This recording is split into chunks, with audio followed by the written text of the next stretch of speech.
হয়ে যাচ্ছি আমি এটা মানে একদম চ্যালেঞ্জ দিয়ে বলতে পারি, এটাও হয়তো অপরিচিত। কুপার্স ক্যাম্পেরও তো একটা ইতিহাস আছে, দগদগে ইতিহাস আছে।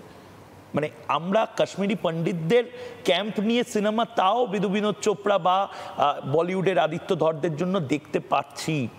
বাংলায় কোনো ক্যাম্প নিয়ে এখন অব্দি সিনেমা হয় না। যেটা হয়েছে কুপার্স ক্যাম্প নিয়ে আমাদের পশ্চিমবঙ্গের লোকেরা কিছু করিনি, কিন্তু বাংলাদেশের একটা অসাধারণ আছে তথ্যচিত্র কুপার্স ক্যাম্প নিয়ে। সেসব মহিলারা খালি আছেন, সেই মহিলারা গল্প বলছেন। তুমি যে গল্পগুলো বলছো, যেগুলো আমাদের কাছে গল্প, ভয়ঙ্কর গল্প মনে হচ্ছে, ভয়ঙ্কর ইতিহাস মনে হচ্ছে, তাদের কাছে তো বাস্তব। তুমিও গল্প শুনেছো, কিন্তু তাদের কাছে সেটা বাস্তব ছিল। মানে এটা কি ভয়ের কারণে না কোনো একটা লজ্জার কারণে? মানে আমরা নিজেদের মানে শিকড় নিয়ে এত লজ্জিত কেন?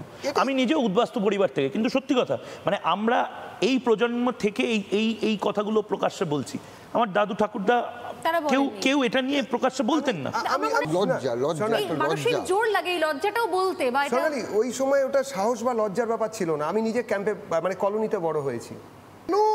কেন বাঙালরা এই কথাগুলো বলে না? ময়ূকের প্রশ্ন।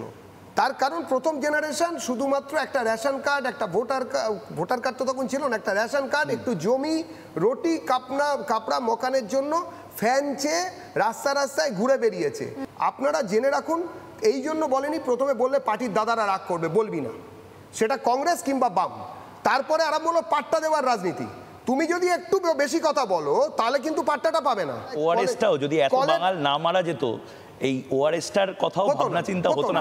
কলের জলে বাঙালরা চান করতে শিখেছে, তার কারণ আব্রু ভাষণ দিয়ে, তার কারণ তারা যে ওখানেও কলের জলে চান করতে পেতো তা নয়। গ্রামে তখন নল কলের অঙ্ক তখনও শুরু হয়নি, কিন্তু পুকুরে চান করলেও তাদের আব্রু থাকতো। বেআব্রু হয়ে কলকাতা বা বিভিন্ন এরকম সাবঅর্ডিনেন্সে এরম করতে এরা বাধ্য হয়েছে। আজকে এই তৃতীয় প্রজন্ম তারা করতে পারছে, তার কারণ ওদিকের লাল আর এদিকের লাল, দুই লালে মিলে কি করেছিল আপনারা দেখেননি? অপারেশন সানশাইন, আরে স্টার মল দেখে আসুন, খিদিরপুর, সেখানে তাদের আগে বাড়ি বানিয়ে রেখে দেওয়া হয়েছিল। দুধেলদের সবাই পুষেছে, কম বেশি পুষেছে, কেউ নাম দিয়ে পুষেছে বলে আমরা দেখতে পাচ্ছি। ওহো, উনি বলেছেন বটে দুধেল, কেউ মুখে বলে ফেলেছে দুধেল বলে, আর কার নয়।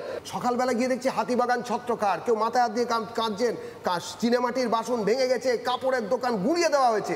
অপারেশন সানশাইন এখনকার যারা দুধেল তাদের এলাকায় বাড়ি বানিয়ে হাতে চাবি দিয়ে হয়। আর এখানে হিন্দু উদ্বাস্তুরা যখন দাঁড়িয়ে থাকেন হকার হিসেবে, তখন কিন্তু হকার সংগ্রাম কমিটিও কিছু করতে পারে না। ব্যাপারটাকে ভেতরে ভেতরে মিটিয়ে নেওয়া হয়, ডান বাম নির্বিশেষে হিন্দুদের উপর দিয়ে।